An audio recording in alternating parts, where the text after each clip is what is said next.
Hi, it's Karen, and I'm thrilled to have been invited by Therese from Lost in Paper to join in with the Anzac Day Friendship Remembrance video hop. This is a special hop, and I hope you enjoy all the cards that you're going to see on this journey. Moving on to my card, I decided to go with the remembrance theme today, and I incorporated an alcohol ink background. So starting with the supplies I used some alcohol ink Yupo paper and the gorgeous Anzac Day stamp set from Close to My Heart. Now, I'm not sure if this is available worldwide or if it's only available in Australia, New Zealand, but it is gorgeous and multi-purpose for many countries. I used some alcohol inks focusing on the purple colorways because purple is a symbol of bravery and I thought that would be appropriate. I also used a spritzer tool to move the alcohol ink around, as well as some blending solution. So moving on to the alcohol ink portion, I chose a variety of colours, mainly sticking to the purples, and also chose a silver mixative. So I took my piece of Yupo paper and just randomly dropped dribbles of alcohol ink all over it in the various colours that I chose. I've sped up the video a little bit so that it doesn't take too long, but you can see what I'm doing quite clearly. So the silver mixative, of course, you do have to shake before you use, but everything else you can just pour out of the bottle. I use the spritzer tool to move the inks around the paper a bit, and I apologise for the glare from my light. That is the only downside that I've found with having a Tim Holtz glass media mat is the reflection. And I didn't realise quite how bad it was until I was watching the video. So moving the ink around, adding more ink as I needed to, dropped in a bit of blending solution to spread it even further. You can see there's hints of blue coming through where the blending solution has broken down all those alcohol inks. So I just keep dropping it in there, moving it round until I was happy with the result. At the very end of the process, I decided to spritz it with some isopropyl alcohol or rubbing alcohol. In hindsight, I sort of wish I hadn't done this, but look, it turned out okay, so I lived with it. But you can see the instant effect from the isopropyl alcohol when I misted that onto the alcohol ink panel.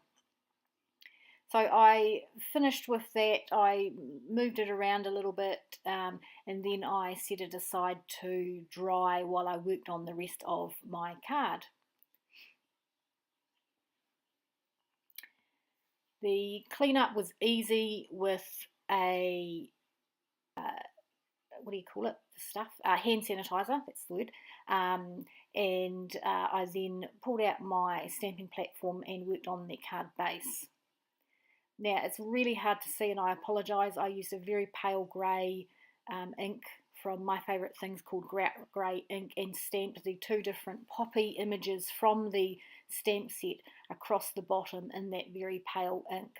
I did have to do a little bit of masking just on one of the poppies so that the stalk of the next image wasn't going straight through the centre of the flower, but it was pretty simple, and I only cut out the mask around the area that was going to overlap, so it was quick and easy and didn't take too long at all.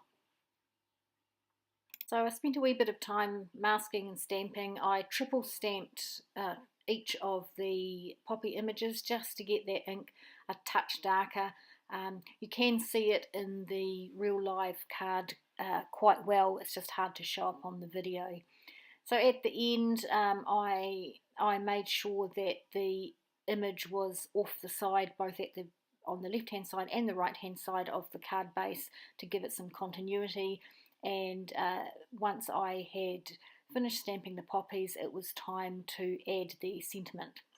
So I used archival black ink in a custom ink pad in that black soot colour for the sentiment, and it just says remember, and it's a long sentiment that worked perfectly down the left hand side of the card base. So I inked that up, and I think from memory I actually stamped that 3 times as well to get a good impression, because as you can see, that last R in the word remember did not want to stamp as cleanly and clearly as the rest of the letters.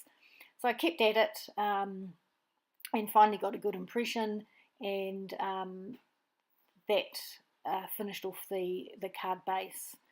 For the soldier, the silhouette of the soldier, I originally stamped that onto the alcohol ink panel itself, but it just did not show up clearly enough, so I decided to stamp it in white, and I cut it out with my scan and cut, and it really popped against the alcohol ink panel at that point. So I was quite happy with that effect, and it did cover up the failed stamping from the earlier attempt of stamping directly over the alcohol ink with that archival. So the rest of the card was pretty simple to finish. I adhered the alcohol ink panel directly onto the card base and attached the soldier with some foam tape. Thanks so much for joining me today. It's been a long time since I last made a video. Had a few technical difficulties in that I did not have a Mac available to do my video editing, so it all just became too hard. But I've really enjoyed doing this video, and maybe I need to invest in my own Mac so that I can go back to making them again. Thanks so much for watching. I hope you've enjoyed it. I'd like to thank Therese for coming up with the concept of this video hop and for coordinating it all. If you'd like a chance to win a prize, watch at the end of this video.